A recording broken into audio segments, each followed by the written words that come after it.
Hi everyone. Good morning or good afternoon. Um, so how is everybody? Sorry, am I audible?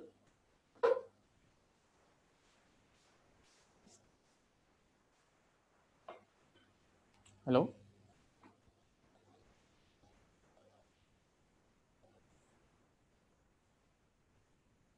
Okay. Okay. Great.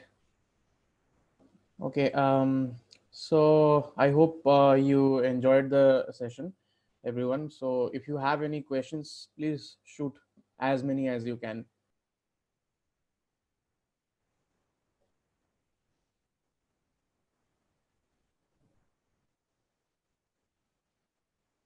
Any question related to AI, related to edge AI? Okay. What is computer vision?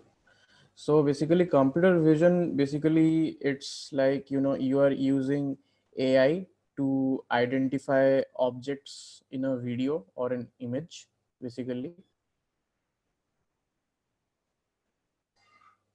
So I hope that answers your question. Computer vision is mainly solved with, deep learning specifically.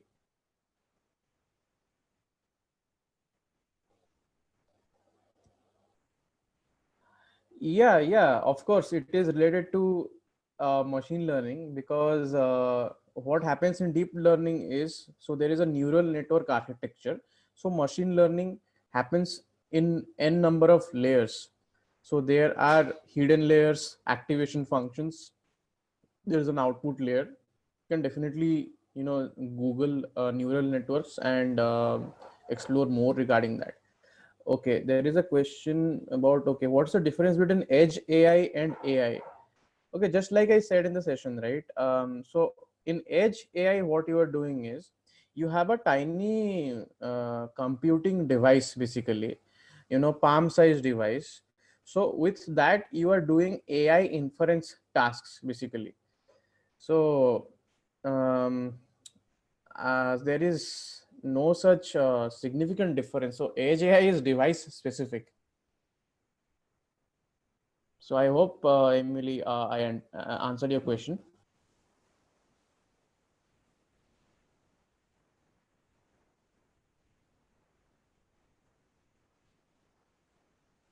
Any more questions?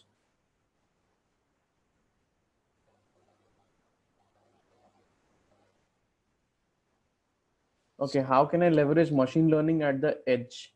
So, and you can rewatch the session. So I gave an example, right? So what you can do is like, you can use an edge computing device for deep learning inference tasks. Basically, for example, if we take NVIDIA Jetson Nano, what you can do with it is basically, let's say you have one face detection task, right? So what you can do is you can train your model in a high performance computing platform and deploy, after training you deploy it for inference in your, deploy the model for inference in your edge device.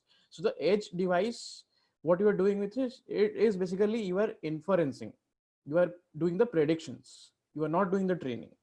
Okay, I hope that answer your question. So basically, you can attach one camera to your edge device, and if there are objects, on the camera capture, so it will try to identify what objects they are. Okay. Do you have any current research you are working on right now? Research. Do you mean university based research or like personal research? If it's about personal research, yes, I am working on data visualization with Edge AI. It's a project with the Elasticsearch Kibana, basically. So I'm trying to send metadata to, to another platform, so to make a sense of the data. So that's the current work that I'm doing. So what is it, during this pandemic, what is the major opportunities for data analytics and AI professionals who can find the value in data? Okay, sure. So basically, like in the pandemic, yes, it is very much, it will be very much effective. Like, for example, there, I mean, this is the only, I see that although there is a less intake of, you know, IT professionals, and also people are being laid off across various industry segments. AI is the, you know, one of the very few industries where, like, you know, there is still a higher demand. In fact, in pandemic types also, if there is like examples, like you can take drug discovery for COVID-19, right? So that's an AI use case there. A lot of data is being processed to make that research happen. And basically there is other scenarios, right, where you are trying to identify whether a patient is infected with you know, COVID or not, like there is a potential risk or not, in the form of computer vision, or you know, if there are some quantitative data making some meaningful insight or on that. So there are, yes, many use cases and opportunities available. In fact, there are organizations that are providing, you know, COVID related data, which people can use for analysis. You can definitely go to Kaggle, search Kaggle, and you know, practice with that COVID data to analyze the trends. Okay, I hope that answered your question. So, can we incorporate AI in radar satellite radio communication? Although I am not experienced in that field, like radar satellite and radio communication, but yes, I have seen people doing that. Basically, like I am not able to make like a meaningful, like I thoroughly didn't get your question, but like, and I think we can use satellite images for, you know, various types of study, like let's say to predict agricultural yield, uh, and also like if you want to process you know, satellite images for various types of purpose, all those things are there. um, I'm not so proficient in that department. Hope like I was able to answer your question somehow. Okay, what is the difference between strong AI and weak AI? Okay, if it is about strong AI learners and weak AI learners, then maybe I'll be able to answer your question. So, so strong AI learning algorithms. So basically, like they have, you know, like the train weights are very good enough to generalize on you know, unseen data. So you have strong models built with them. And regarding weak AI, okay, there are weak AI learners. So weak AI learners, basically their predictive power is not that high, but you can use a series of weak AI learners to create a strong model that is like kind of ensemble learning, where the basically the predictive power of each and every weak model is used to make the final decision. I hope that answered your question. Okay. Okay, there are so many questions. Okay, aside in sales and marketing, AI were widely used. Can this improve banking and finance innovation? Thank you. Yes, yes, of course. Like in banking and a finance sector, it is like AI is being used to make predict risk analysis, and there are so many use cases out there. Stock market predictions, although like you won't get the I mean actual output, because it is very risky to predict the, you know, stock market scenario with AI. But yes, you can make a risk analysis, like you can say that your client, okay, the prediction is like this, what we have found, so you need to focus on these areas to, you know, like add more value to your business. Okay, I hope that answered your question. Where does one start when picking up computer vision for the first time for a beginner? I would recommend you to, you know, go to deeplearning.ai, follow Andrew Ng. First, learn the basics. you will be diving deep into the mathematics, and you'll be learning about building neural networks from scratch. And also there will be many neural networks that you will be implementing for computer vision. So just go to deeplearning.ai for starters. That's my suggestion. And then of course there are many tons of tutorials available on YouTube. You can go for PyTorch or TensorFlow, whatever platform you are comfortable with, and you can pick up computer vision related tasks. uh, okay, what are your thoughts on the misconceptions of AI? For instance, AI systems are not safe, AI will replace human intelligence, and more. Okay, that is still very what do you say, hypothetical right now. AI is not so matured today that it can replace human beings. Yeah, I understand you have seen movies like Terminator and there are many such examples in the media. It is showcased that yeah, AI will take over human beings, and it will be a very unfair advantage.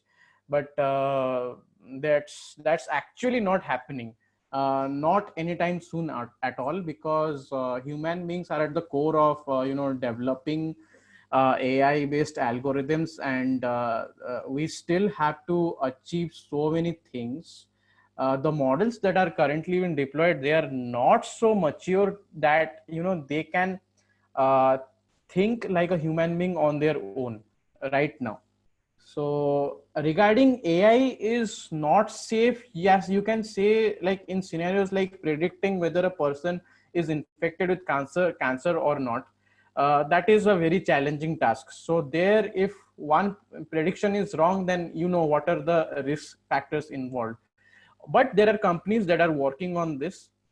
Alongside AI, they are using some computational tasks to fine tune the predictions. So I hope that answered your question. So, sir, in your opinion, how can edge computing help visualize business in real time, especially during this pandemic? Okay, of course. So visualize business in, especially during this pandemic. During this pandemic, I'm not sure about what exactly you're talking about. Yes, let's say we can talk about an example. Uh, um, for example, like there is an office, and you want to basically like analyze how many vehicles are coming to your office and how many people are coming to your office. So in order to maintain the social distancing norms and some rules and regulations such that your workplace is safe, right?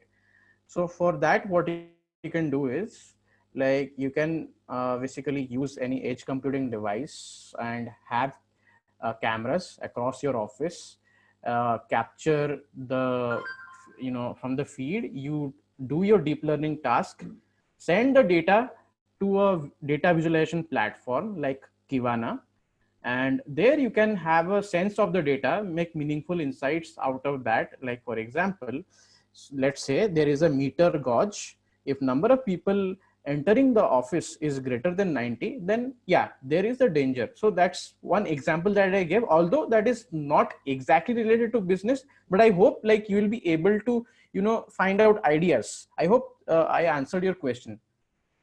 um, is the uses of AI safer since data is not transmitted across a network? Um, no. How is that data is not transmitted across a network? Okay, so I guess you maybe some concepts are not clear for you, but yeah. So basically, what you are doing, you are doing the inferencing task, right? With your edge device.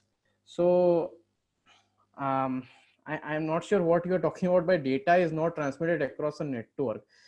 Uh, the deep learning inference task is localized to the device, but the data is being sent to the device. It can be made safer. if you follow some security like SSL encryption, all those things, of course. So after the predictions are made, you have to broadcast the data to somewhere, right? So definitely do explore NVIDIA DeepStream SDK 5.0. Check the bi-directional IoT and security measures. I hope I answered your question. Okay, face recognition, object detection, classification, and technologies seem to become mature. What are the future improvement or future path in computer vision? I can. There are many things happening right now.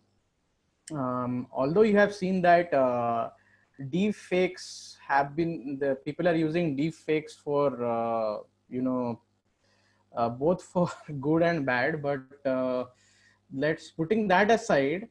Yes, we in game development, it is like, and simulations, it is very much useful. For example, to render a graphical image or a 3D graphical you know video, let's say, in a game, right?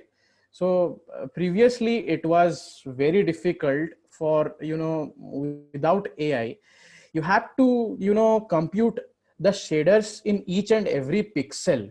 All right, and it was a very, compute intensive task. The information was fed for each pixel, and then they were rendered, right? So but now what is being done is, like, the latency has been reduced by using deep learning for graphics rendering purpose. What happens is, like, a deep learning model predicts from neighboring pixels, like what will the the next pixel look like, and similarly a graphical animation is simulated out of that, and it looks as original as possible. So that is one of the advancements there. I hope, like, I answered a question. We can go on discussing about this, but there are so many questions I have to take. um, do reach out to me personally on LinkedIn. Maybe we will talk about this in details. Okay, in your opinion, how can edge computing help visualize? Okay, I have already answered this question, Amelina. How does Accenture drive digital transformation at the core of the business and enable new outcomes in India? Okay, although, like, I'm not at liberty to answer this question in this platform, but all I can say is, yes, we we uh, we follow the new, and we have, like, innovation centers, and primarily, like, basically, like, across new technologies, Accenture has been, gaining the most business. So our core focus has been on the new technologies, and there have been like, in India, innovation centers have opened up in Hyderabad, Pune. So you can definitely check them out if possible after the pandemic for a visit. Okay, I hope I answered your question. One more question. What's the drawback of using edge computing?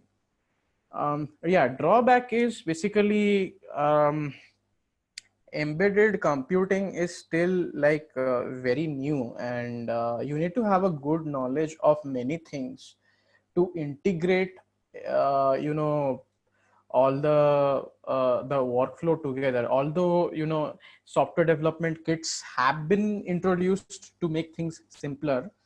So, like, if you are talking about edge computing with Raspberry Pi, that is not a good solution right now. The focus has been into edge computing devices that, house an additional high performance computing processor to compute deep learning inference tasks. But right now, people need to have knowledge of C++.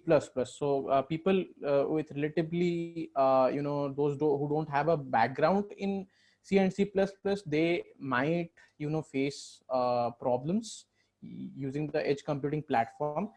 because embedded devices use these languages because they are very fast. Python is still being adopted, although it has not been that great. Like the performance isn't that great with Python. That is one of the drawbacks. So I mean, these are some of the drawbacks that I can think of right now. It's just coming to my mind. I hope I answered your question. How can edge AI become the roadmap for future AI and IoT trends? Of course, right? See, I mean, let's say you have I mean, you want to present your ideas to the client, and you want to provide cost effective solutions. So what previously was not possible, like you don't need supercomputers in each and every location for deep learning inference task. All you need is a portable device, attach it to a camera, and deploy for a real time use case, not just computer vision but also natural language processing. So how much value does it provide, from a business perspective and from a cost effective scenario? That's one of the biggest like things. And the portable factor, right? That is one of the key things that can be presented here. So like, I hope I answered your question there. um, how to configure a Raspberry Pi with an onboard camera as an edge. The problem with Raspberry Pi is you have to you need to use cloud services for AI tasks. That's the only problem. But however, you can connect to your Google Cloud platform or AWS, Azure. There are many like such cloud solutions available. It will however, the results and the latency, you cannot afford that. You want the results coming to you in real time without any latency. Raspberry Pi won't do any good there. Maybe look into Jetson Nano, or maybe look into some AMD Ryzen embedded devices. There is also Intel also provides some neural sticks. You can look into that. So how to configure, do connect to me on LinkedIn. I can tell you how to configure a Jetson Nano for an edge AI ready task. Okay. Thanks, Bob. Yes, Ankush, Jetson is already there for portability. Yes. Are there any more questions? Please go ahead. So yeah, we are on time. We have some less than 10 minutes. We still have some time. Please shoot as many questions as possible. Are there any alternatives to Jetson Nano? Yes, there are alternatives. Recently, like OpenCV came up with one project. The OpenCV team came up with a Jetson Nano alternative. You can check that, and of course you can check Intel neural stick. And then there is Udo Bolt. You can check that. So Udo Bolt houses an AMD Ryzen APU. So these are some of the good alternatives that I can enlist. Any other question?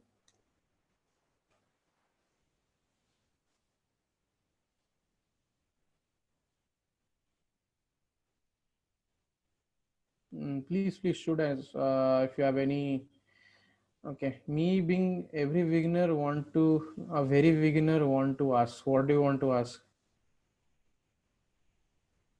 I have already answered the question, Ankush. If you're talking about the previous question, are there any alternatives to Jetson Nano? So, any other question? Maybe I'll, just scroll back and see if I have missed anything. Uh, okay, someone has asked. Okay, we have a new question. Okay, you want to ask how exactly AI learns to camera scenarios on a phone. So do check out TensorFlow, Tiny, ML, all those things are there. So they leverage your Snapdragon processor or Exynos processor, whatever chip you have on your phone for inference tasks. Although the results aren't, you know, that great, but still it is doable. So basically what happens is, right now I guess there are some of the apps available in Google Play Store where I guess you are using some emoji filters, basically like that you can like fit any avatar to your face. So that's an AI task basically. So what happens is your app is connected to cloud services. The compute is done on cloud premises itself. So the phone is not used for any deep learning inference. You know, so I hope that answered your question. But there are people who are exploring Tiny ML, TensorFlow Lite. Do have a look into that. In fact, PyTorch also has an alternative. So, what is your favorite programming language? I would say that it is C++. I love Python. Okay, it's convenient, but yeah, C++ is very fast, man. I mean, I like it, and there are many functionalities you can achieve with that. The new modern C++ is also good, and also like I want to explore Julia. Okay, we have 5 more minutes. Which programming? Of course, like you have to learn the father of programming languages, C, then go for Python. What people are doing is they're exploring Python first, just for convenience, but that's not advisable, because let's say, for example, we are talking about a for loop, right? What's the syntax basically? So let's say for I in range 1 to 5. So here you are not able to realize where the increment, about the increment operator based on a condition. But in C++, you can, when you are introduced to a for loop, you can analyze step by step what is happening, like programmatically and intuitively. So that thing is there. So intuitively, you gain so many basics, the basic knowledge of programming with C++ with its syntax, that with that knowledge you can learn any programming language in the world. And the oops concept is very much necessary with C++. Do go through that. C++, and then Python. That's my suggestion. So basically, differentiate between a species of animal from cat and dog. How does it understand? Okay, Ankush, I'll clear your doubt personally, possible. So I'll just tell you the gist. So you train a model, on cat and dog images. Train a deep learning model with that. So deep learning model learns, okay, this image is a cat, this image is a dog, and from that learning, you provide the test data to your model. So it does the prediction. It tries to identify whether that image is cat or dog, cat and dog or not. So that's the basic workflow. um, yes, I hope I answered your question, Ankush. Although I can answer it in more details, do reach out to me personally. Okay, thank you, Kethi. So any other question? I think we have 2 minutes. Any I can take one or two questions. Please go ahead and ask. I hope you all guys, all of you enjoyed the session, and I was able to answer your questions. Maybe I was not thorough in some answers. Do reach out to me personally if you want some clarification. I'm available on LinkedIn. Thanks, Bob. Thanks, Ankush. Okay, any other question? What are the future improvements in computer vision? Yes, like there are many models, the algorithms that are being made for segmentation tasks, for there are many new models coming up like efficient net. So of course, a lot of research work is being done. So future improvement basically, like what I can say is basically like there is one example where suppose you are present in like in front of your web camera, and then on the back there is a background. So basically that can be replaced with any background you want. But what happens is there are some limitations. The background image doesn't fit accurately, but researchers have worked on how to make it possible with deep learning based graphics rendering, such that your image, I mean your body fine tunes with the background properly. So more improvement is being carried out in this department. Do check out NVIDIA Broadcast, maybe NVIDIA Broadcast and NVIDIA Omniverse. You will definitely love to explore some of the interesting things that I have done. So any other question? So I guess we are done. So I'll take further question on LinkedIn. Kanak, do share my LinkedIn profile with the participants. So I guess like I'll be signing off. Thank you everyone. It was a great session. I had fun answering your question. There were many interesting questions. Yeah, have a good day, Bob. Yeah, thank you. You're welcome. Okay then. Goodbye guys. So long.